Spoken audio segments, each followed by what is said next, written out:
Welcome, Black. Welcome, Black. You are listening to the Seeds of Revolution, Daughters of the Whirlwind Podcast, where we discuss legacy, history, resistance, and forward movement. The revolution is live.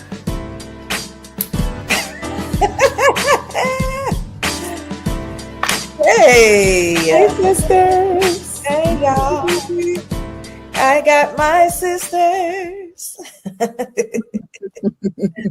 Every time I see y'all, that's how I feel. It's like a song that plays. Oh. I saw something recently and it made me think of all of y'all and Ayana and Fatiha too, where it said, imagine going back all those years, like when you shared a room with your sister and listening. Like, imagine if you had recorded those conversations when the lights went out.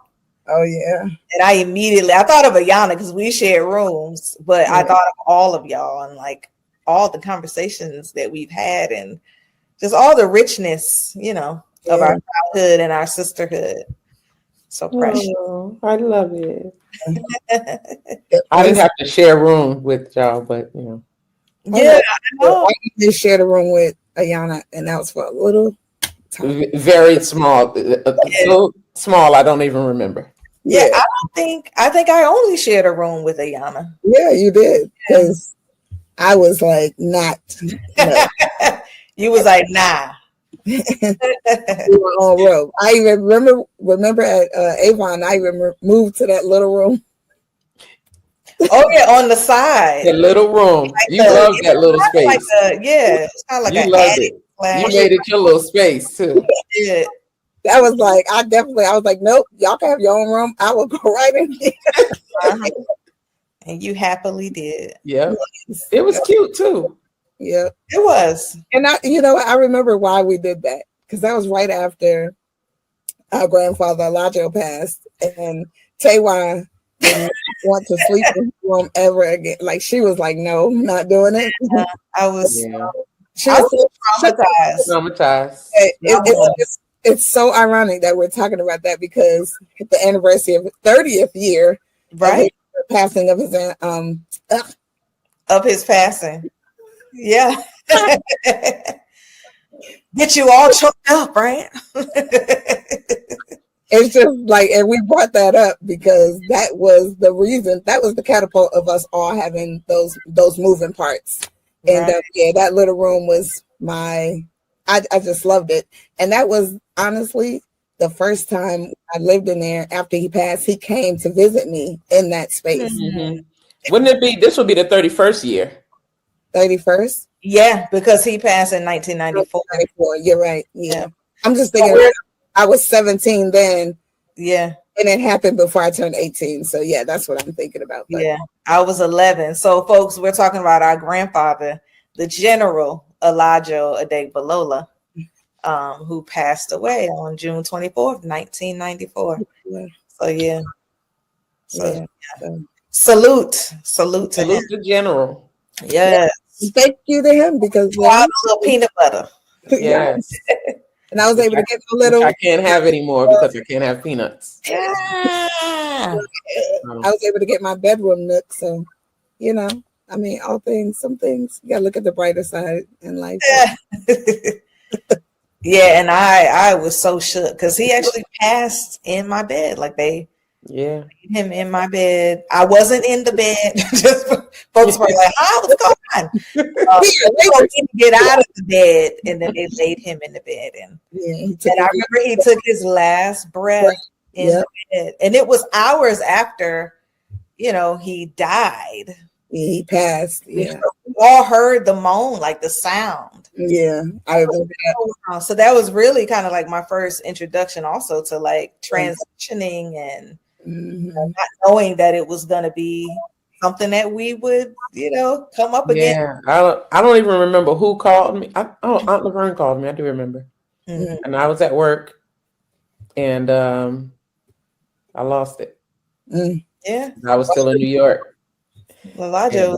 We didn't have a phone, so I had to go to the payphone. Oh yes. Yeah. And I remember we had to, I think Auntie Laverne reached out to Auntie Kasima because her Auntie Wakila had just got to, no, Auntie Wakila didn't go, but Auntie Kasima and Mom Bahati had just got to Japan.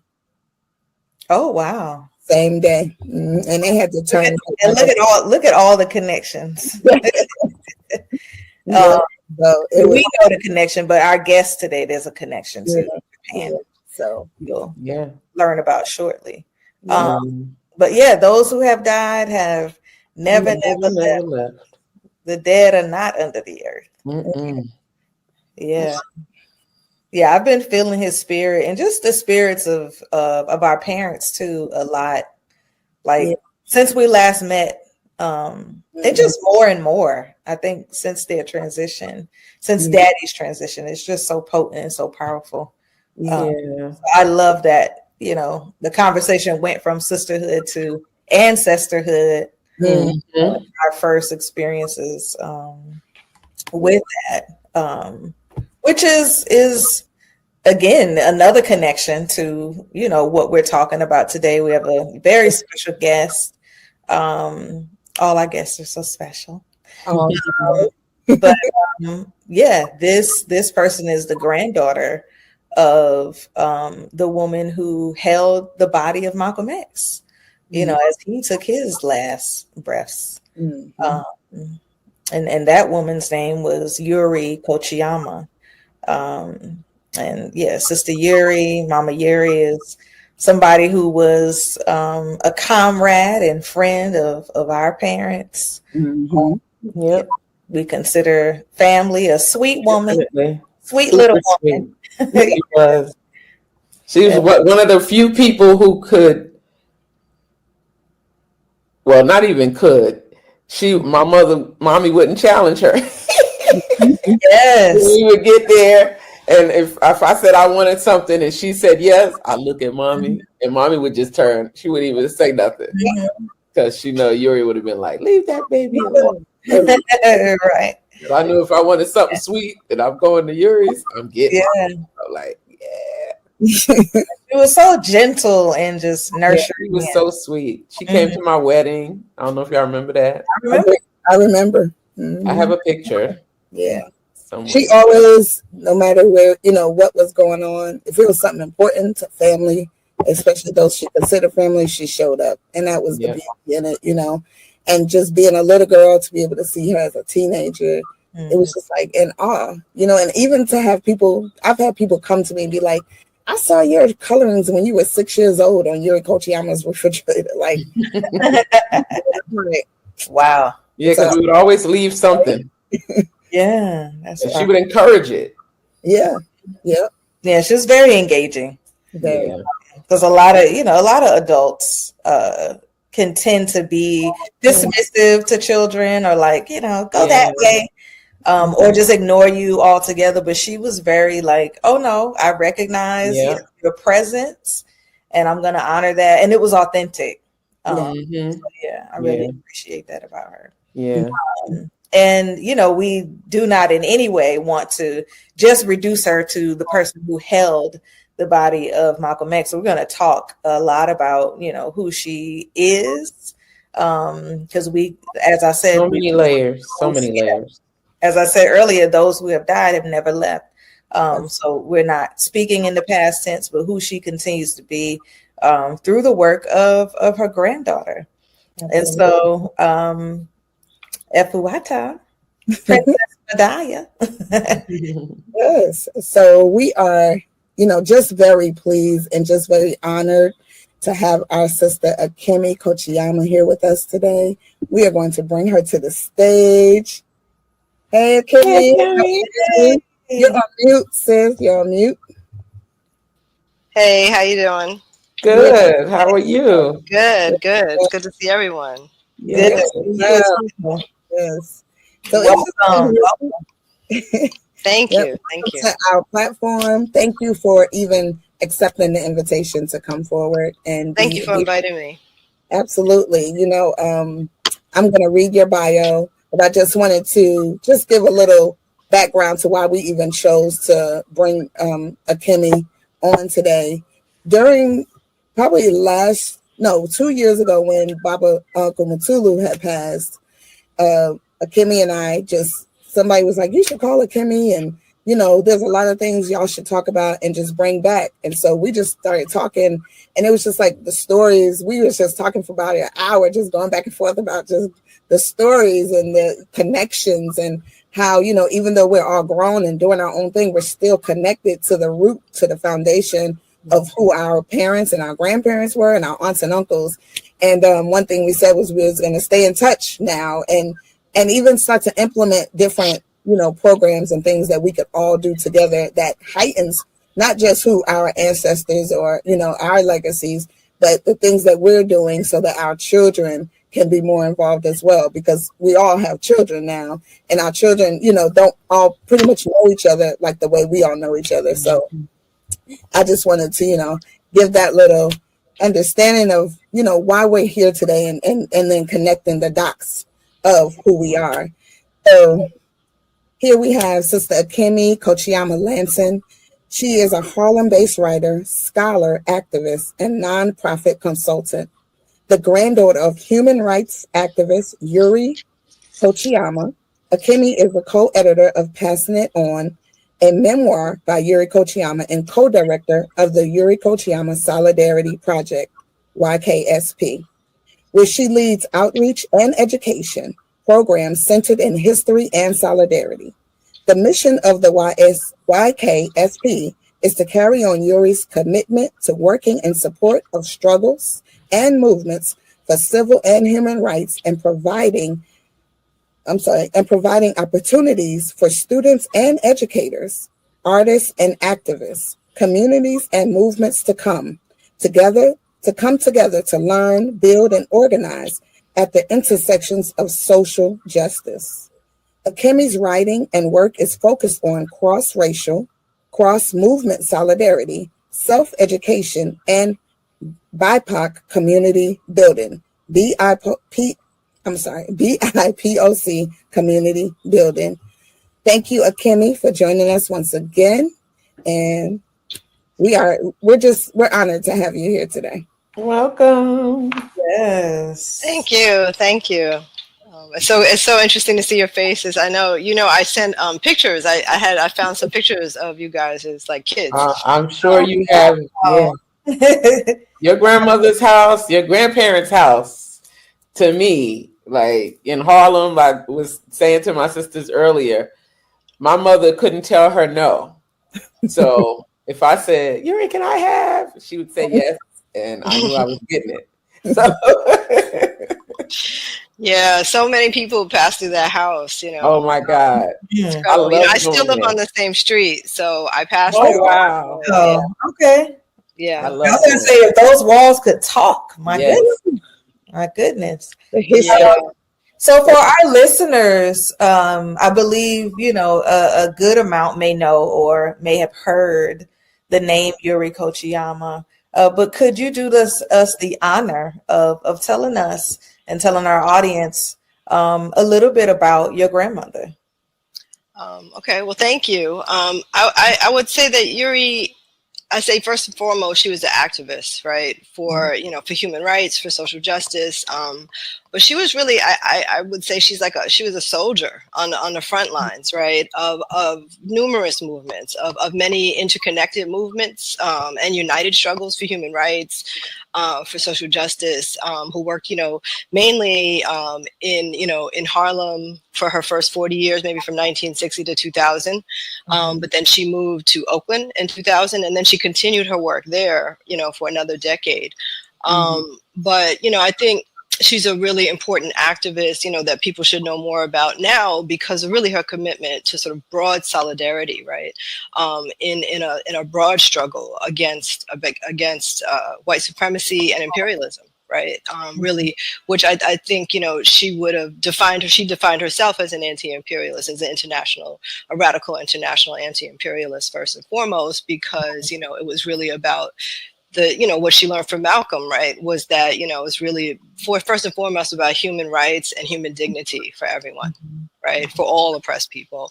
And I think that was, what was most radical about Yuri was the broadness of that, right, and the way that she applied that to sort of everyone she met, on a daily basis in her practice, as a human, right, as a neighbor, as a friend, as a family member, in everything that she did. So I think, she's a really, important activist in that for that reason. I think, especially in this moment, in his, where history has really been suppressed, criminalized, and one of the really, Yuri's a part of this really, she's one part of a long history of united struggles and movements and people working together, right? And, the powers that be would really like us not to know about that, right? That history, it isn't taught in school. People don't know about this. And now it's being, the history of everyone of color in this country, all marginalized or oppressed people is being, suppressed. And I think, I spent the last 25 years really organizing Yuri's archives, and really it's been interesting to watch sort of what's happening in the world in the meantime, and how increasingly important the archive has become to me, and then to a lot of people as a evidence of a lot of things around a lot of different movements, but that were interconnected. And I think it's an important history that I'm really committed to people knowing more about now. Absolutely. Yeah. Beautiful. Okay. So describe the moment when you realized who your grandmother was outside of just being your grandmother. How old were you, if you remember? I totally remember. So I would say, I was born in 1971, right? Early 1970s. Both my father and my stepfather were both Black Panthers. I grew up in Harlem and the Manhattanville Project. So, I think, in that world, also my mom was a, single mom most of the time, had several jobs, sometimes 2 or 3 jobs at a single time. So I was always with my grandparents, I was with them a lot, in their house. And if I was at home with them, they were always preparing or cleaning up from a meeting, a lunch, a dinner, a party, a meeting, something that happened, overnight guest, something. So you were like, always doing that. Or I was out in the street with Yuri, like going to the copy shop to make flyers, going to the post office to do mailings, handing out flyers on 125th Street, going to, all of these things. And I thought this was very normal because, this was, how our lives were. And because a lot of my friends growing up, even the building I lived in Harlem, a lot of our parents were artists, activists, educators, whose lives were very similarly complex and doing all these things and in these very interconnected communities. And I think I was in that bubble, for a long time. And I thought, this is just how people live. And then I went to college and I started to meet a lot of young people my age and talk about my life in New York and Harlem. And it was so, foreign to people, just like the way that my life was. But then also I started meeting professors and scholars and activists who knew Yuri personally, who worked with her, who knew her in the 60s or the 70s or the 80s, because I went to college in 89. So there was decades of people who had worked with her who were now professors or activists or scholars or heads of, organizations. So that started to happen. And then I started to think of her outside of my life as my busy grandma, and I started to realize that she had more of an impact. And then I would say by the time I was graduating college, maybe mid-90s, she started to become a part of Asian American studies curriculum and stuff like that. And so I think, as a family, we started to be more aware of it. But I would say it was right when so I'd say in college is when I became aware of it. But as I was graduating, my grandfather passed, right? My senior year, I was at Spelman College and I was in Atlanta.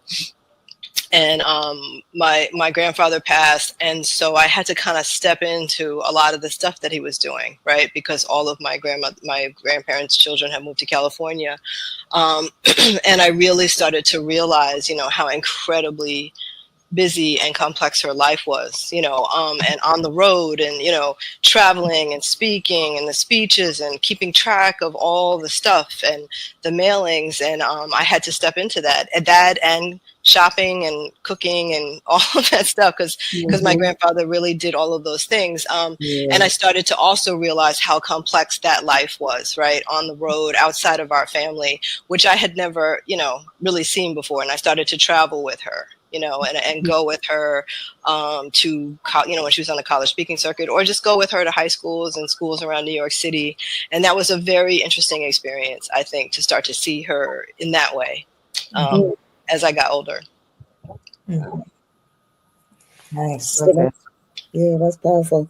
And it's kind of, it's a common thing that I've noticed a lot of times in growing up in these lifestyles. You don't know it's all normal to us until we leave home to go to college or, move on our own. And then people are like, that's not, that's not how we grew up. And you're like, what? Like, so I get it. And the similarity of that is powerful. Yeah, and outside of New York, I think in the bubble that I was in, in the 1970s, 80s, and 90s, it was a very multicultural, multiracial, many movements. It was, we were always at all these different kinds of things, and it was very normal, right? And it wasn't, we felt very well, Yuri was very welcome. I felt very welcome. Everyone felt very, in all these spaces. And so, it's interesting how much people don't have those experiences, and it's not normal. Right. So, one of the questions, that I know a lot of people are interested in is, how did you come? Well, you kind of answered that a little bit, but just further to, how did you come to do the work you're doing, the Yuri Kochiyama Solidarity Project, to keep her legacy alive, and then who is able to access her archives, which you so graciously manage? Sure, thank you. So a couple of things. I started to talk about it. So my grandfather Bill, he passed away in 1993, and he was really like her manager. He was like her, her partner in crime, her manager. Everything. He was doing everything, and so he passed away, and I really had to step into a lot of these roles. But one of those things was dealing with her bookings, right, for like her itineraries, for all these college things, and like all this stuff, right, transportation, all this stuff, and I started traveling with her. But also I started to just be in the house more constantly and see the steady traffic of scholars, activists, artists coming in and to look at her stuff, at her archives. And a lot of times they were taking things with them, right? And, they would just be looking at stuff for months or organizing stuff for months, and then they would leave with like 10 boxes or, 2 boxes or, lots of stuff. And, Yuri was very non-proprietary, right? So she would be like, take it, whatever. And I started to pay more attention, having graduated college. And then sort of as I got, a little older, I was, starting to apply. I was starting graduate school in cultural anthropology. And I started to think about this as an archive, I think, for the first time, as I started to get a little older and be witness to how many people were coming in and out. But it was like activists and artists, it was the media, it was, libraries and institutions, but also really interestingly, it was like tons and tons of students, college students, and young people, right? So I would go with her sometimes to elementary school, sometimes to junior high schools. Sometimes it was a room of 20 kids. Sometimes it was a college with, 700 people in an auditorium. It really, varied. But it was really interesting for me to see how much she loved being with young people and how incredibly fueled and energized she was, even as she got older, like really energized by being around young people, but how interested they were in her was also like fascinating, to watch, half the time, as she's getting older and stuff, half the time she would remember like my name, calling me all kind, like different names in my family and stuff, but she could really connect with people. She could recall history really easily, amazingly. But no matter what, like the history of everything political, she could remember. And then she could really impart something very important to those kids, right? That seemed like they really got what was good about solidarity and human rights, talking to her, whatever age they were. And I think that was a really important experience to have. And I started to realize like there was a real importance to her story and the way that she was communicating with people for young people, that it engaged them, and that we should be thinking about that, So I started all of those things happening simultaneously, and me starting this graduate program. I started to think about, maybe we should start to think about who's all these people leaving with boxes, where did those boxes go, who has what, and then she starts giving me like lists of universities and people, and and I start to like track it down, and find out, did she sign things? It was a very complicated, long process, but she was happy to sort of relinquish that part of it, and I think she actually realized it was kind of important too. And she did sort of gave me and my aunt Audie, her oldest daughter, sort of intellectual property rights and just the ability to just deal with all the legacy and IP, the IP stuff, right? So we started to track down everything, and then we started to find out, just what were the terms of everything. And that took about, so I'd say it's been over 25 years, 25 years ago that we started this work. And over that time, we officially had all the archives that she sent to UCLA, Asian American Studies Center. She sent those boxes there in the late 1990s. It took me some years to like track them down and find them in deep storage and negotiate with the university for years, until they really came out with the funding and the ability to really organize the archive there. And now they've digitized more than 4,000 items. And there's a Yuri Kochiyama digital collection online. I can share the link with you all during the chat, and you can share it with people. But it's really incredible what they've been able to do with that archive. So that's like all her Asian American studies stuff. Everything from her family, from like the World War II, from like right before World War II, I would say through the 1980s and 90s. So all the Asian American political stuff, flyers, newsletters, posters, meeting notes, every organization she was involved with, all of that stuff. So it was about 300 boxes. So that became about 4,000 digitized items. So that's all up online now at UCLA. We launched it about 2 years ago. And they do ongoing programs. And my understanding is that they're trying to get more items that people can look at in person, like the actual, make it easier for people to look at items when they go and really to hold things in their hands. But right now, we're really pleased with the fact that so much of it is available online.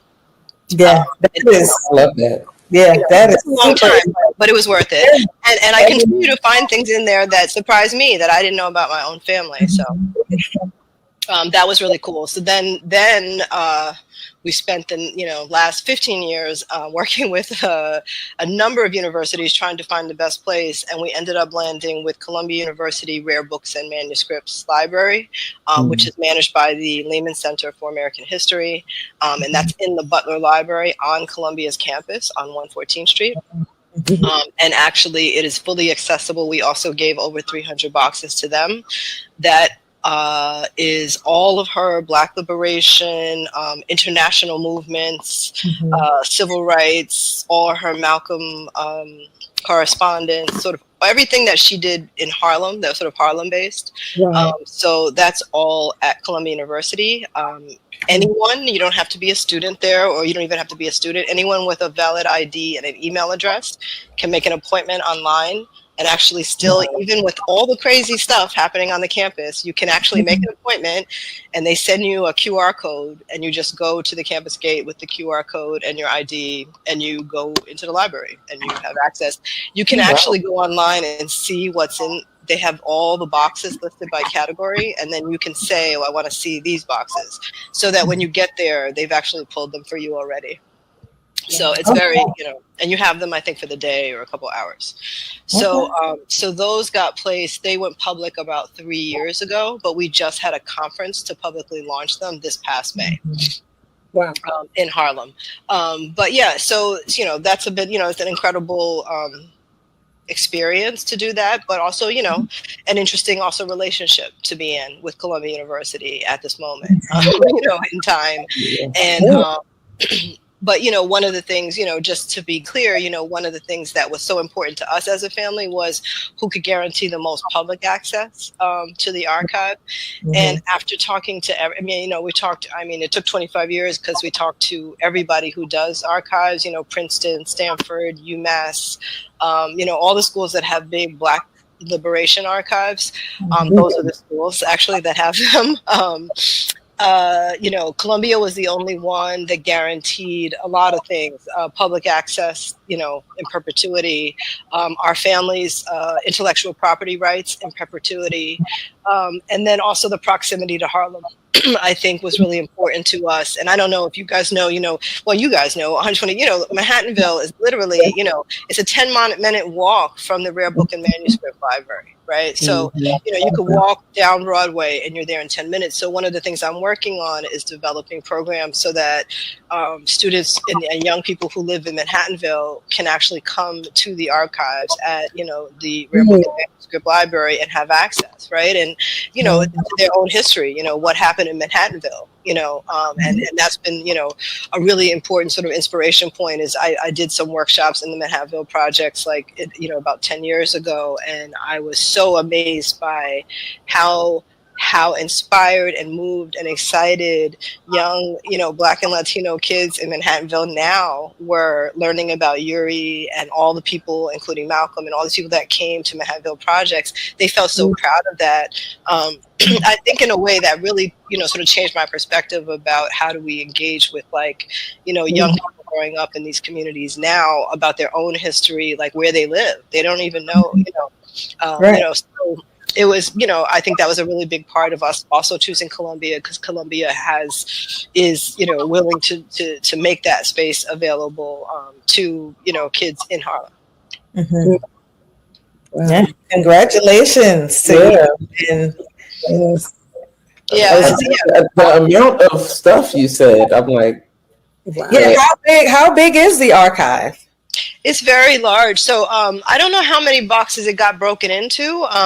There was 300 boxes that went, just Asian American stuff that went to UCLA. And then I told you it's more than 4,000 objects. And actually, when you go online, one of those objects might be a scrapbook that's like 25 pages. So, it's way more than 4,000 pages. Right. Going on and on. Yeah. Includes photographs, all kinds of stuff. What's in...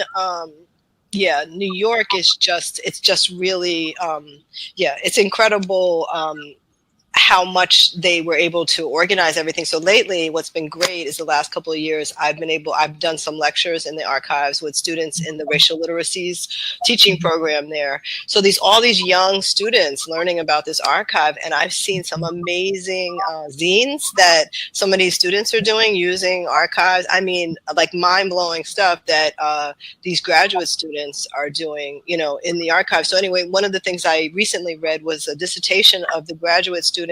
It was a young South Asian woman who got the job. She was a graduate student who had like a work study job, and she got the job of opening the 300 boxes that we sent to Columbia.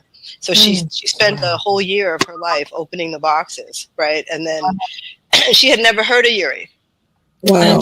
She was from London. She's South Asian. She's from London. And she opened the boxes, and then she ended up writing a dissertation about it. So I just read her dissertation. It was about a year ago I read it. And it's so good. And it's really crazy to read it by someone who never met her, never heard of her. So the funniest thing is, and you guys would appreciate this, I don't know if you remember, every time you went to Yuri's house, you just sign in the guest book. Right? You just sign a guest book. There were certain things you had to do all the time, right? Then also, so that all of the guest books are in the archive, right? And wow. So my husband says, like, he thinks that's the most fun part of it is like looking through the guest books and everybody who came, right? Because it has like their name, their address for like 40 years, everybody who came through. So that's one thing. But then all of her mailing, her address books are also in the archive. So I don't know if you remember what her address books look like, but she had several of them, and they were organized in different ways about, like in her mind, how they worked, right? But it was, she told me so that she could do mailings. So everything was color coded. Are you a person into Black liberation? Are you into, Puerto Rican independence? Are you into, what are you into? So she was, are you into theater? Are you into, whatever? So she would organize her mailing. So they have all of those in the archive. So this student really got a really great understanding of the kind of person Yuri was. And she wrote that basically she wrote her dissertation about the praxis of solidarity, about what's the daily praxis for an activist, what's the praxis of solidarity, not just your politics, but Yuri's praxis. So she came out with this theory that I love, or this idea that Yuri practiced radical hospitality. Right. And that was her solidarity praxis, was incredible hospitality, having people in your home 365 days a year, 40 years in a row. And some of them are strangers who need a place to sleep. And some of them are, people, who, whatever, visiting or need a meeting or need to use your typewriter or use, whatever it is, so many different kinds of people came there. And I'd say, mainly for fun, for socializing, actually.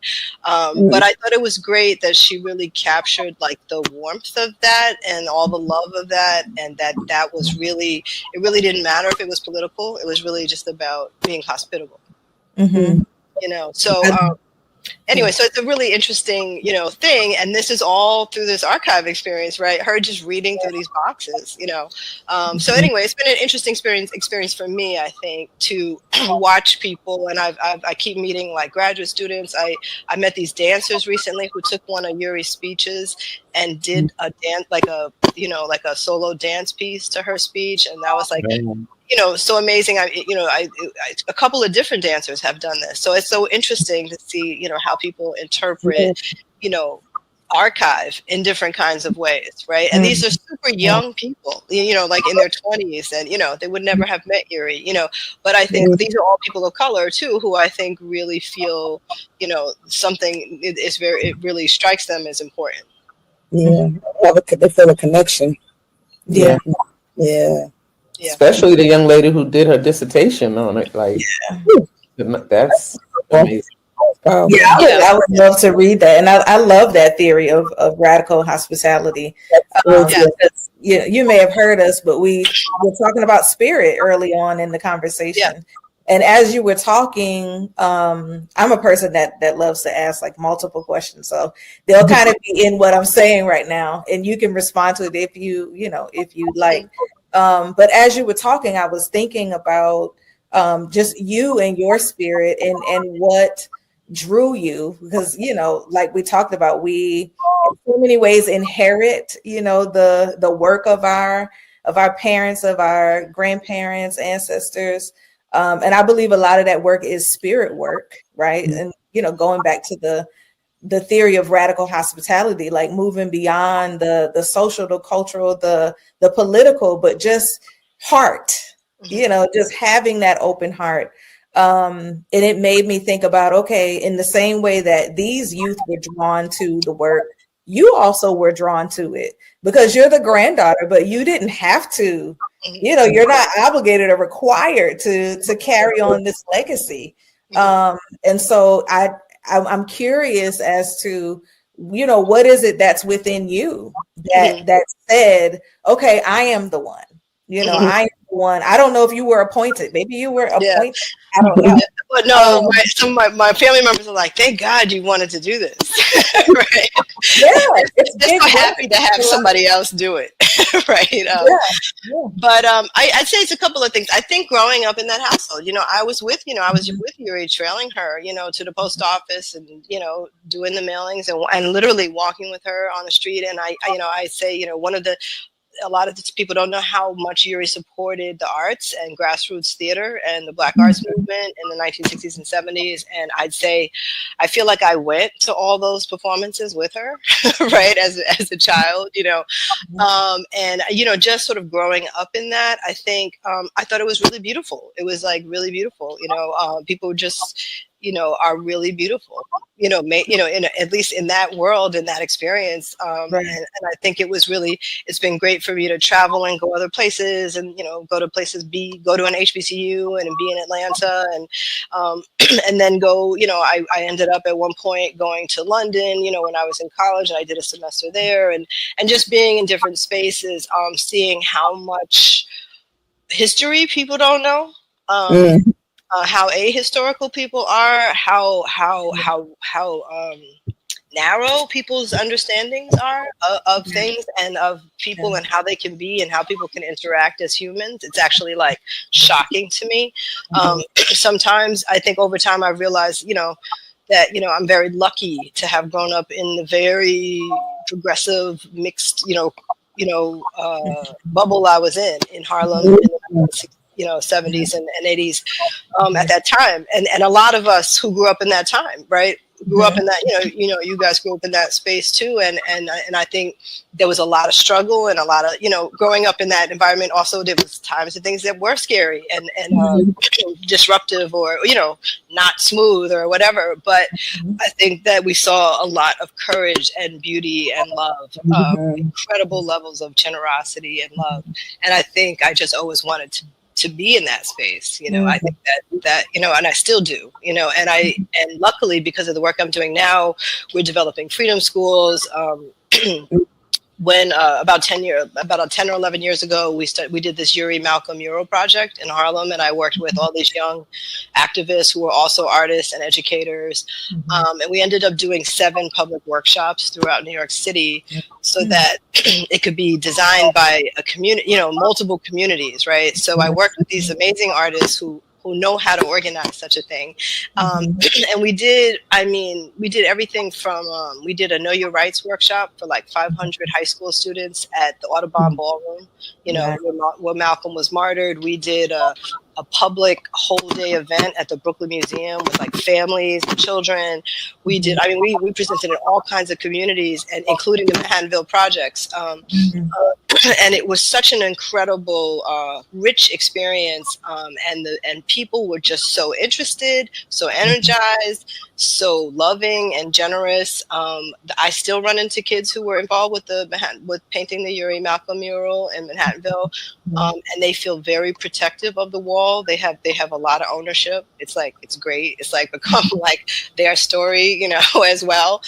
So I feel like all of that makes me feel like, very inspired to keep doing this work. And I think, watching what's happening, sort of on a national level and an international level in terms of, the telling of history or suppression of history, I think is so important to be involved in this work around archives, which is why we're, developing this Freedom School model so that we can start, a way of, again, going back to that tradition, because how do we educate ourselves and self-educate outside of formal educational institutions, right? Which are which are not the places to learn those things anymore. Right. So absolutely.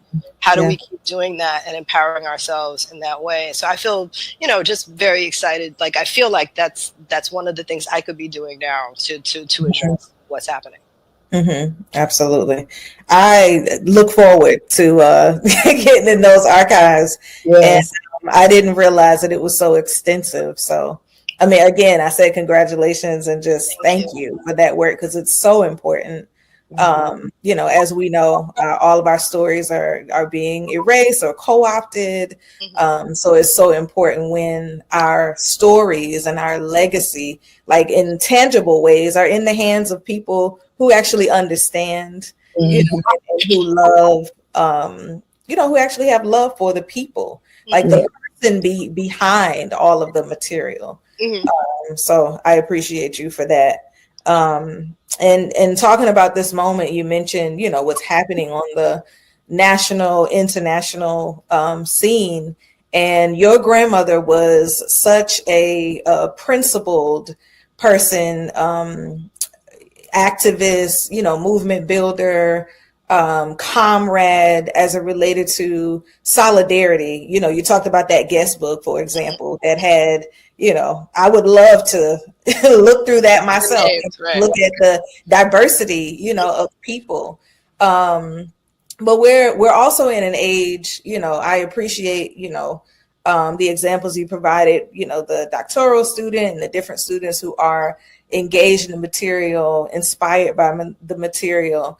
At the same time, we have a lot of folks who don't understand solidarity, who don't understand the importance of it, and who, may look at like the ICE detentions, for example, or what's happening in Palestine and other places, throughout the world as, not our fight. That's their problem. That's a them thing.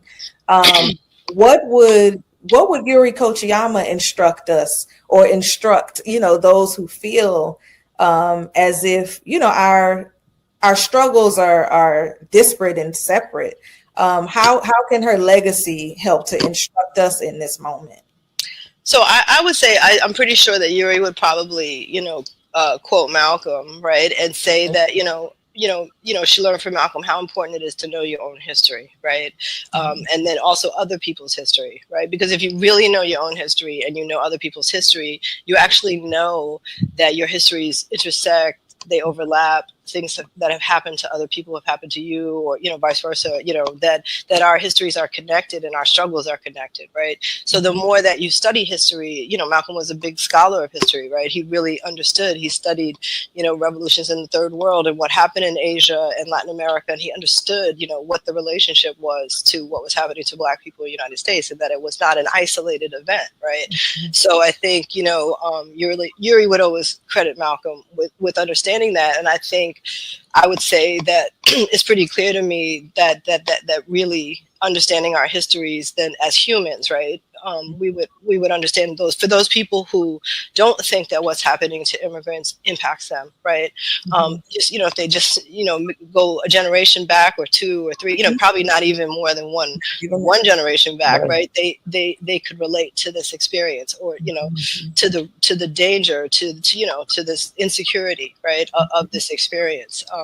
So I think, and also what the future could be for all of us, right? It's all connected, right? Anything that's happening to any humans, right? We're all related to each other, right? And connected in many ways. So I would say that I think the more people know about their own stories and about what has happened in the world, that I think it would be impossible not to have more empathy, right? And compassion for people. And I think, that's the whole purpose, I think, of us needing to, for me to, personally, I feel like self-education is like what I'm focused on right now, because I feel like that is a way to empower ourselves to build solidarity, to fight this bigger sort of power that's trying to keep us all like in ignorance and polarized, right?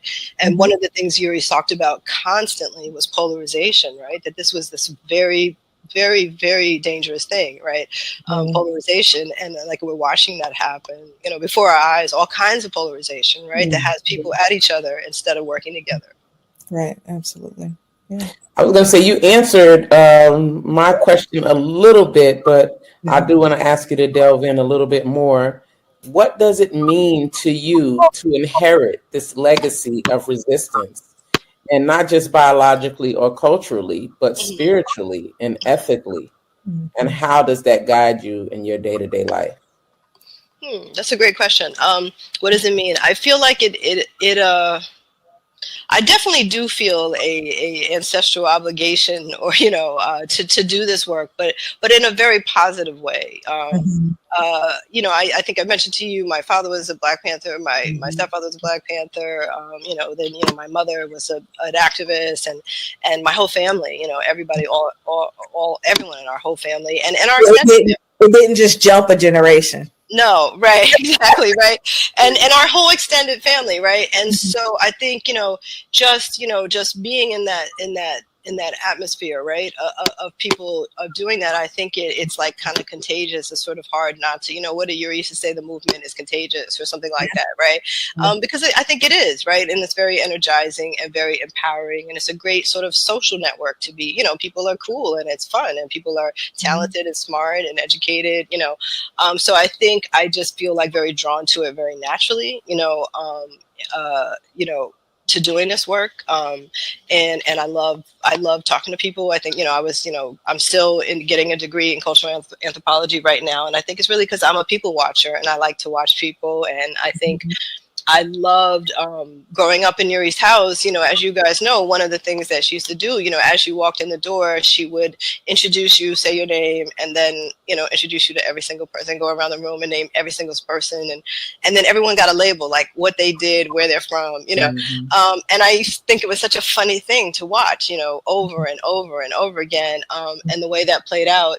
And in our family, people used to joke sometimes, Yuri, maybe everybody doesn't want a label. Maybe you should, you let people just be. And she would be like, it's just a conversation starter. It's just a way for you to start a conversation, and I thought it was really funny that, she was very like, she had big dreams for people to connect and everything, but then also really practical ways for people to just get along, and I think that also just being in that, watching that was very beautiful. And one of the things that I loved is, I don't know if you guys know this, but in like I think it was in the 80s, she started volunteering at the Interchurch Center teaching ESL, English as a Second Language. So for about a decade, maybe long, it might have even been longer than that, I can't remember, she had all these students, these foreign students, and she would then invite them into the mix too, on top of everything. So they got invited to Thanksgiving, Easter, anyone who didn't have any place to go.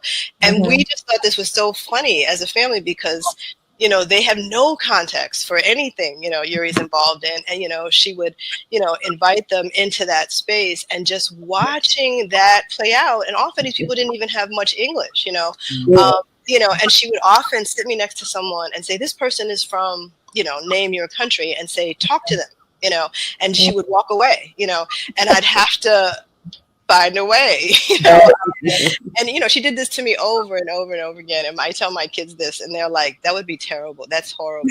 And I'm like, I don't know, it wasn't that terrible, I figured it out, it was fun, it was kind of a challenge. And I think all of that, again, I think it just felt very natural and very fun to me and very energizing, I think. And I don't know if I just got that from Yuri and all of, just being in that environment. But I think I see how much beauty and the longevity of those relationships, right? Those are not like, people meet up and, they do this, thing together and then never see each other again. The people who met in that space or in those organizations or movements or parties or whatever was happening, people, I can't even count how many people stayed in community with each other, forever, still now. So I think that's also, that all really, made me want to do that, to be in this work. I don't know if that answers your question. Oh, it definitely answers the question. And you made me think of something that you all were talking about earlier when y'all was saying that it felt normal, that your childhood felt normal. And mine didn't feel normal. And when I say that, I'm not saying it in a bad way. And, I'll be 58. Well, I am 58 because I'm that. More days. But it always felt special to me because it just felt like I had something that other people didn't. I had access to people, like to be able, when I first saw Yuri on a Google homepage, that picture of her, and I was like, wow, I know her, like I spent time with her. She was at my wedding, like she's, like so many things, the stories, and, being around so many people like that, like that's why it felt so special. So normal is not even a word I would say. Yeah, maybe kind of diminishes. Yeah, I understand. You know what I mean? Like, like, oh no, we are abnormal. Happily abnormal. Yeah. And knowing that you could go to certain places and the people in those spaces, you didn't have to explain anything about who you are, where you come from, what your parents do, why you're there, why you greet each other in free to land, assalamu alaikum, hotel, none of that. You didn't have to, because everybody understood what it was. And culturally, we might not have all been the same, but, the ideology and the thinking and fighting for people and their rights, and that, you know, just really a beautiful thing. So Normal, no, we were special. Yeah, you're right. Very We're special. Yeah. And we still are, because we can share these stories. When I was in college, you know, I was in college in Atlanta. I was, you know, in the AU and everything in the 90s and stuff. And, I don't, you know, all the stuff was happening with Pac and everything. And I was just like, you know, he's a revolutionary. I was trying to explain to my friends, like, he's a revolutionary. You don't understand. Yeah. And did you ever run into Chaka at the AU Center? No, never. So crazy. But it's really funny, you know. It's just funny, you know. At the time, you know, just looking back, you know, at different moments in time, people just didn't have the context, you know. Yeah. I don't know if you know, we went to the same. We went to this. I don't know. I don't know if you guys went there, but I went to the children's storefront. It was like the Black Nationalist Montessori school, and it was on I think it was 97th in Columbus. But Nationalist Montessori. Wow. Yeah, and so Matulu was a teacher there for a while with my dad. And so my dad was a teacher there, and Matulu and Tupac and I were the students there, lots of people. But I loved it because everybody's parents was a Black Panther, and it felt like, you know, like you said, like very like, you know, we were in a club in school every day. So that was really fun that I got to do that. And now that building is a big condo, and that whole, I think there's like a Sephora on that block or something. But wow. Yeah. Do you ever do any writings like on your own childhood? I know that you spend so much time in your grandmother's archives, but do you have archives of your own? I am actually I just started to realize I have my own archive, which is like, I need to think about that. I take a lot of photos. Like I've been, you know, taking photos for all these years, and I realized like, wow, I have a lot of photos, and I'm going through Yuri's photos. And so I have a couple thousand of Yuri's photos that she took from her camera, you know, of marches and all the events she went to, but also all the stuff in her house, right? So that's how I think I sent you guys the, you know, I sent you the photos, right? Because I have all these photos that she took in her house of every event. So I've been like thinking about what that would look like, you know, like a book about these images, right? Like over time, but also like my perspective on growing up in this environment. I've been thinking about a lot of that, you know, about writing about that. And I definitely, there's definitely a book in the works, you know, me thinking about, how to talk about that story, you know, because I do think, it's important, and someone should tell it, you know, and her memoir, you know, I edited her memoir with her, and it's called Passing It On. And it's great. We got to, you know, get her to tell her some stories, but it's very piecemeal. And she was like, really didn't want to write a book about herself. It was a very hard thing to get Yuri to write about herself. So I feel like it's not the story the way I would have told it. And then I just realized like, I could just tell the story myself. Yeah, because you have your upbringing, and then you also have like the last 25 years of, you know, maintaining and, you know, negotiating for this archive. So so much richness there, and I look forward to your book or whatever it is that you know present to us. And now it's going to make us have to do what we've been, you know, we're doing some things, and that's what this podcast, you know, one of the main reasons we're doing this podcast is to share the stories, but there's so many stories. There is, so it is so important. And I think doing it too, to just encourage others, you know, because one of the things when we do this podcast and we, you know, speak, it's kind of like, I don't even like to say interview one another, because it's more like whenever we get on this podcast, I feel like it just opens up the floodgates of sharing, you know, and you just feel comfortable because we all, you know, in some ways did this together at some point. And so I feel like even every time we do this process and we share with another Cub cousin or movement cousin or sister brother, it just, you know, gives you that energy more and more like, okay, yes, we have to telling our story. We have to keep carrying on this legacy. You know, it's so important. And yes, like when you sent those pictures, I couldn't tell you. I could tell you. I put it in my sibling chat, and the jokes that went on about our dad, what he had on, like our brother looking great. Like it was just like we were all like, "What is?" And so funny. I love because most of the times when we would go to the house after we drove right home to New York, and we would go straight off the highway, off West Side Highway. We going to Yuri's. I would be like, "Yay!" Looking tired, hair looking crazy. It would be 9 o'clock at night, and she be wide awake. Up. always ready to have people to receive. Yeah, for sure. And for us, it was like, because we all know Yuri was so small, so we were like, yay, because it was like she would really engage with us as the children. And that's why when actually Kalanji brought it up to me one day, he said, I was in California and I saw something on somebody's refrigerator. I said, okay, like it wasn't.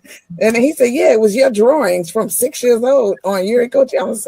And he was like, I didn't even know y'all knew her like that. I was like, well, I couldn't even Baba Ahmed would go because Akemi, I don't know, Chaka's daughter, Tayo, she was born in Vallejo.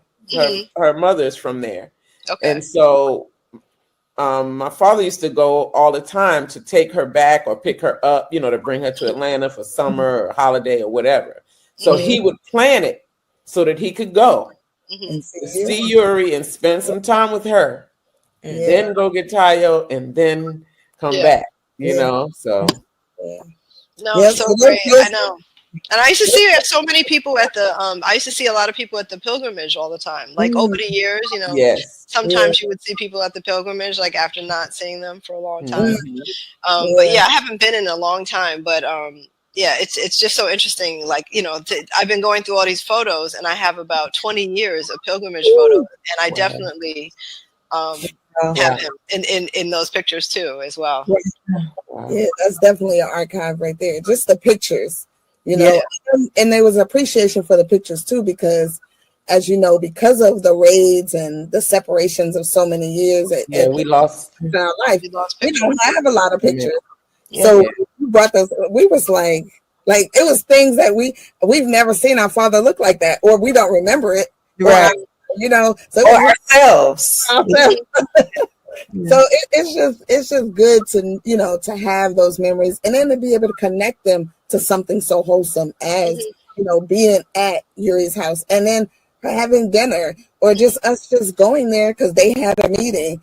But like I said, a lot of times, I think what stuck out to us most, or what continues to stick out to us, is the connection she made with us as children, and not just, okay, y'all children, y'all go sit in another room, but she engaged with us, and that she made sure that anytime we were around or wherever we were, we could engage with her. And it wasn't, okay, we're at a, of course, we knew the times to be serious, but she always made sure that the children felt welcome. Like you said, she loved the youth. And that's an important factor that a lot of people, I think, as when they become elders or older, they get misguided, and that the youth, you still need to stay connected to the youth because that's the future. That's where it is. Right. When you leave, if they don't know anything, they've never had a connection, then that part of you is not going to live on, So I truly appreciate that about her, because that's something every time somebody says Yuri Kochiyama, I smile from my childhood. It's not nothing from my adulthood outside of just being proud of who she was. But as a child, though, especially during those times, as you said, they were hard times. And to have someone like her there to always, just, you knew you felt welcome. And like I said, we were little, and she was so little that it felt like, we won't come. Same size. It's a beautiful process. And I just, I truly thank you again for sending that, because it brought up a whole lot. And we laughed. We made jokes, memes. It transported us. Oh, that's great. I'm glad. I love finding it. Mm-hmm. Yeah. No, and it was great because I think I found those right after I saw you at Matula's memorial. I think it was something. It was around that time. Yeah. So it was like funny that I had just seen you, and then I found those pictures. Yeah. Yeah. No coincidences. No coincidences. None at all. Exactly. Yeah. So interesting. So. Yeah. So we end our shows with something that we call the Power Five. Okay. And it is 5 rapid fire. It could be phrases or words. Okay. We'll share them with you, and you'll just say with the first thing that comes to your mind. Okay. It's interesting. Okay. So the first thing that comes to my mind. Yes, when you hear the phrase or the word. Okay. Yeah. So the first thing is continuum. Legacy. Mm-hmm. Absolutely. The second is a book that everyone should read. Wretched of the Earth. Mm-hmm. Mm. Solidarity. Mm. Love. Mm. Okay. Mm-hmm. Your favorite revolutionary. Mm-hmm. That's very hard to put it in a thing. So I'll say one of my favorite revolutionaries. Okay. Or one of the revolutionaries that most inspired me, I would say, is Mdaiyah Yisrael. Mm. Mm. And the final one is your prayer for the next generation.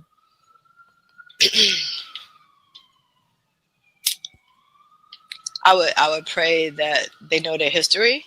Mm-hmm. And they center themselves in love and humanity. Mm. I love it. I say.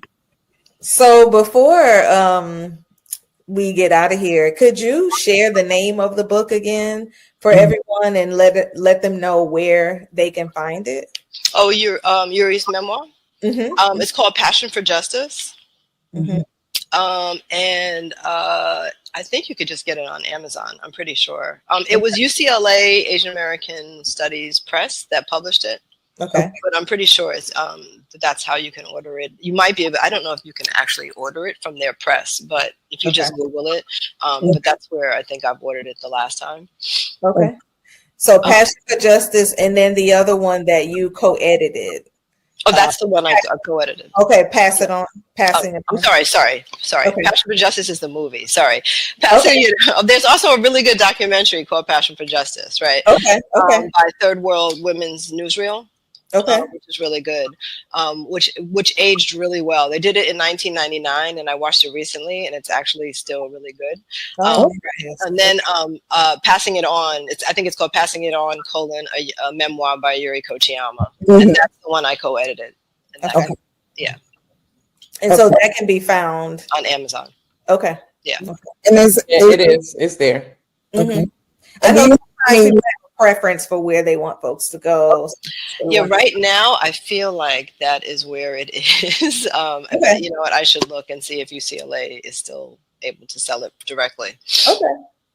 And then also with the organization, the movement that you're working with, Yuri's memoirs and the legacy. And yes. So we have we created a website. Okay. YuriKochiyama.com. It's really simple.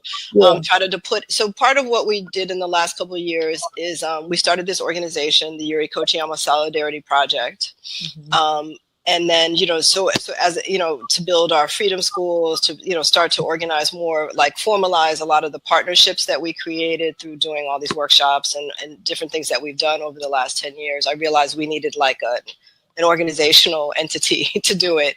And then we launched the YuriKochiyama.com website a few years ago so that people could have a place to go if they want. Because one of the things people are always trying to get is like rights to speeches or to video or to any things that they find on YouTube or whatever. So we wanted to make it easier for people to get in touch with us, but also people want to so that people can find archives. So on the website there's a page where you can find like resources, videos, books, articles, but also the archives. Like, and how do you so you can link to the archives directly from the website. And then we also have a page for the Yuri Kochiyama Solidarity Project also, where people can get in touch with us as well. So, yeah. Thank you. So those are the best ways to, just sort of get everything in one place. Also on the YuriKochiyama.com website, we have like a timeline, and we try to have like more facts, because, as someone said earlier, history is not only being suppressed, but it's also being appropriated.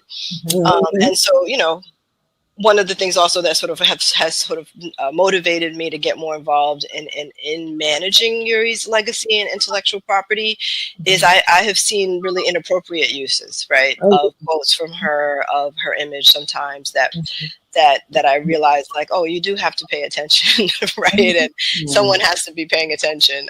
So, I've seen a quote from Yuri on a Kmart poster. Whoa. Wow. Yeah. And it was like a liberation quote, right? Like about crossing borders and, broadening your horizons. And then they had like a beach with like footsteps in the sand. And, she was the quote, the line right before that, she said, because I know the speech is decolonize your mind, right? But they took out the decolonize your mind, and then they took the, broaden your horizons, cross borders, Wow. Yeah, beach, on the beach. But yeah, so this is, it's one of the reasons also is that we realize we need to get more involved in all of that kind of stuff. Absolutely. Well, thank you again, not only for, being our guest, but just for being you, doing the work, carrying on the traditions, carrying on the legacy. I know your grandmother is proud. Thank you. As are all the people that she came in contact with, because, through her legacy continuing, so does the legacy of all those that she was interconnected with. So thank you. Thank you. And I'm so glad to be connected to you guys still and to be in this conversation. Thank you for having me. Beautiful thing. We say all the time, like for Princess Mdaiyah was saying earlier, like these conversations, they always beg for more. It's never enough. So as we say to most of our guests, we'll see you for part 2. Yeah, absolutely. I'm down for it. Yes. All right. Thank you. Thank you. All the best. All right. See you soon. Take care. Bye. Bye.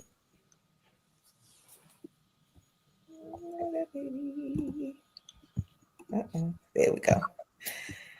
All right. I loved it. I knew Yuri had so much stuff. Yeah, I had a lot of stuff in the apartment. Yeah. Oh yes, that apartment was full.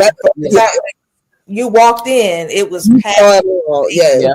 So I'm not surprised. I'm not surprised, but I'm so impressed. I would love to see photos. Yeah. More photos. Yes. So I love the fact, I love the because there was so much that Akemi said that I wanted to follow up on. But I know a lot of that stuff, will be done in looking at the archives. Because, I was so interested in okay, what are, what was one of the most fascinating, pieces of a collected piece, that's archive. But yeah, I am impressed, and I really love the fact that the access, is there for public, and particularly for, newer generations, and that it's in the same, community neighborhood that she lived in all these years. So that's really special. Her neighborhood. And that just shows you, how you have to stay connected, and the fact that I just appreciate, because a lot of times, when legacies or not legacies, but legends, our heroes and heroes pass on, the family kind of get discombobulated in what to do. So I love the fact that they stayed organized and took a lot. I could see a lot of Yuri in Akemi. Oh yes, organizing, and that she took all of that and said, okay, we're going to do this way. And like she said, they didn't just say, okay, Columbia, but they looked at all the different possibilities and looked at what was best for not just them, but for the people, for what the legacy, entailed, and having it that close, So, and I think that's always important when we look at how we carry on the legacy. We look at the overall picture of it, because that's how our parents did. They didn't just say, okay, we're going to work in this corner of the world. They worked in the whole world. They looked at the struggles of everyone. And so I just, it just truly makes you appreciate more and more the way that they taught us, because you could see it in each other. When we do these conversations, it's like, see it again and again. And you're like, they knew what they were doing, and that's definitely. Yeah, and it just also solidifies why they were all so connected. Not many people can, even people who say, oh yeah, we went through, Yuri Kochiyama's house, but not a lot of people can really say we spent time there. Like this was our space of safety, love, peace, a moment of just getting away from the hectic of the world and going into this haven.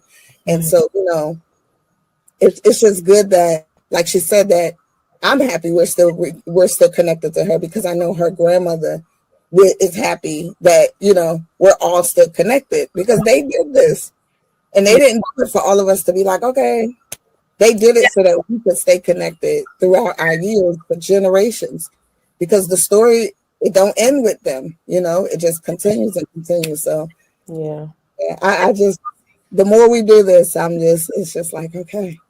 It just takes me back to, the memories, and I get a little sad sometimes, but happy that, we had that time with them. No, and it makes me think it's special, but it makes me think, like, I was telling somebody the other day, like, it's just like you just never in your life, you'd be like, oh, these people are going to be here forever, Right. Even when Yuri passed, it was just like, nah, like I just didn't even conceptualize it to that degree. And it's like, the more and more everybody's leaving, it's just like, oh, okay, yeah, this is really like, we're grown, we understand it, but it's still different. Like, these are people who were bigger than the world in so many ways to us. So it's like, they can't be gone, and we know, physically, but it's still like, you would think they could overcome everything.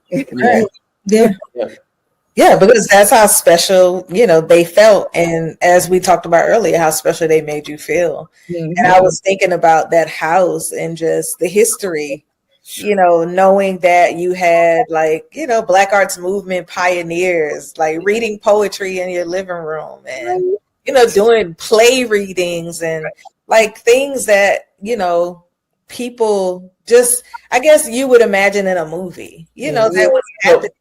And so that was a part of the energy that we felt. Yeah. So before you even do that, and we didn't do it with Akemi on the phone, on the line, talk about the parents and Yuri. Yeah.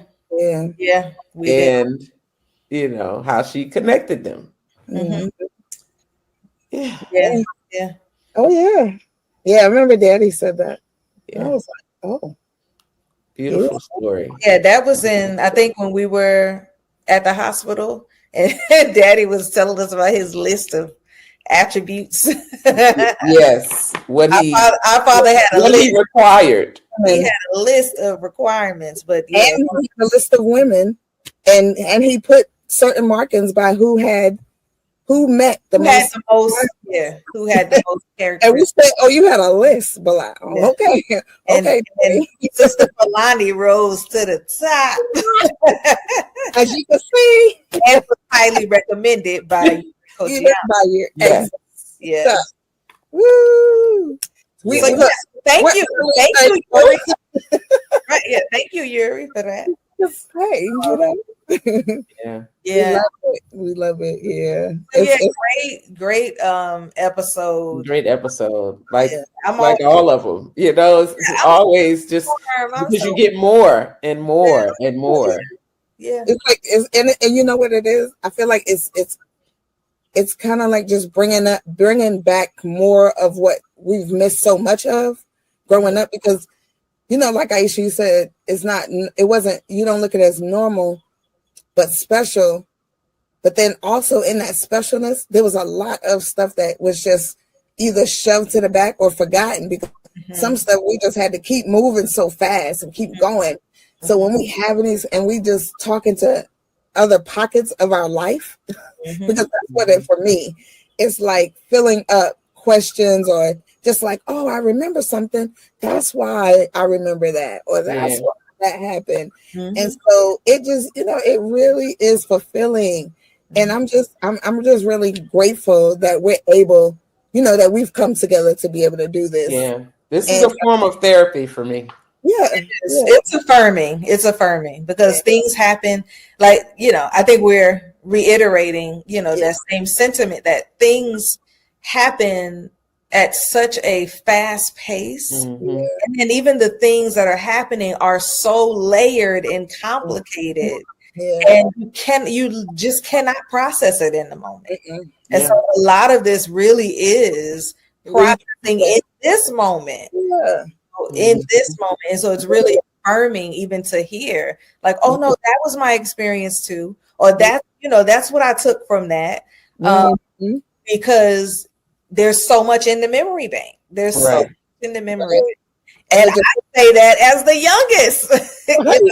So Aiyisha has 16 plus years, you know, to my memory bank. So I'm always grateful and just affirmed, you know, in what we're doing and in the work that, you know, our fellow Seeds of Revolution are doing out there. Well, and this is what our parents wanted us to do, carry on the legacy in the best way we know how. And they taught us, you know, there's so many different ways to do it. So, which we, you know, often say, it's our lane, and we're going to stand in our lane. And I love what Akemi said, and I share that sentiment. And I think we all do that. You know, we're doing this because it's in our hearts to do. It's not like, oh, I'm doing this to make my parents proud, or, you know, I'm carrying on the legacy. That's a part of it, you know, but I'm really just, it's like breath, really, to me. You know what I'm saying? It's second nature. I'm doing what my spirit, what my instincts, you know, tell me to do. And you know, collectively we're doing that. So and it's funny you said that, because I was out today. I was doing some other work in the community. We started a summer camp for 2 weeks. This is our last couple of days. And I know. Shout out to you. So, but then there was a food giveaway not too far away from us. We had 2 food giveaways this week, and I went to both to help. And as I was there today, one of the sisters there who I used to associate with a lot, she said, you know, we really miss you. We just miss, because every Friday you used to make food and everybody be at your house, and nobody does that. And she was like, it's just something about you. You're always involved, and you're always bringing people together. And it was something that Akemi said tonight that just sparked in me, like, this is why it's probably why I do it, because it's been done so much around me. You know, we did it all the time in our household, going to Yuri's house, you know, whatever, grandma's house, these, you know, the places we always felt like, hey, we make a safe space for us. Right. And in order to do that, we have to have an inviting space where we are. And there's one way to be safe and inviting, you know. And I used to, and I'll be honest, I used to get a little like, oh boy, we got to do this again. It's Friday, we got to do Friday dinner again. But you know, the more and more I truly think about it, and the more people who be like, I love, that's something that I always will always take away from being connected to you, that, you always made sure that Friday nights food was ready for everybody. People didn't have to bring anything. And I mean, of course, it was shocking to me when she said, nobody else is doing it, because in a community, that's something that should always be done. I feel anyway in my heart that there's always a time, whether it be one night or a couple of nights, that everybody eats together, because that's how you truly become family. You truly become family when you're able to get into those close knit spaces together and just even hang out, because that's what families do. So I just pray that a lot of people get from, everything that was said tonight. But one of the major things is, building a safe space for whomever needs it in your life, in your circle, and however you see fit. It doesn't have to mimic what Yuri did or what our parents have done or other ancestors and leaders are doing or have done. But, make it your own, so that because it is a part of your legacy. That becomes what you are, what is carried on through your children, and what people will remember about you. And what she say, a radical hospitality? Radical hospitality. Yeah. That was okay. Yeah, I like that. Because it can encompass so many things. Radical, when people hear radical, they want to hear, they instantly think of some type of violent thing. But radical meaning the change of how she did with so many different people. Yeah, that's powerful. And her little self. Yeah, that was spirit work. That was spirit work for sure. Yeah. Even thinking about the archive, right. Archives are, as we know, it could be made of all kinds of things. Right. And I don't know how intentional, she was. We would have to ask her. Or I'm sure Akemi has some thoughts, or, when folks are reading the memoir, there might be some thoughts about that. But as I listened, and even, visiting and seeing all the things, I was like, this is really spirit work. And this is really beyond just, your traditional archives that one might leave behind. They're all it's like they're pathways and messages, to a place and time that, like I said earlier, we can only imagine, through looking at a film, and even that wouldn't capture it. So I'm grateful that the archive exists. I encourage, our listeners, our viewers, we will put the link in the bio for the archives. I love that everybody can access it. And shoot, I probably will include it in some of my curriculum going forward. Yeah. I was thinking the same thing. Yeah, we can do it. Yep, at GHA and at where I am. So, with that said, everybody, thank you so much for, watching another episode of Seeds of Revolution, Daughters of the Whirlwind. Thank you. You'll see that you can support us through our Cash App that's listed right below. We don't have sponsors at this moment. You are our sponsor. Right. Show us a little love or a lot of love. Right. You are the sponsor, and you are the sponsor. And be sure to look up Yuri Kochiyama. Yes. YuriKochiyama.com. Yes. Like, comment, subscribe. Daddy used to say, Google her. He'll say, Google her. Google her. Yep. Yeah. And Google shows Yuri love. They love her. Yes. So Google her. Yep. All right. Be blessed. I was waiting for you, Aiyisha. Peace. Look for me in the whirlwind. Hey, revolutionaries. Thank you for tuning in to this episode of Seeds of Revolution, Daughters of the Whirlwind Podcast. To join the family, like, subscribe, and share with who you think should be a part of the fam. Comment if y'all want us to cover specific topics or if you have questions.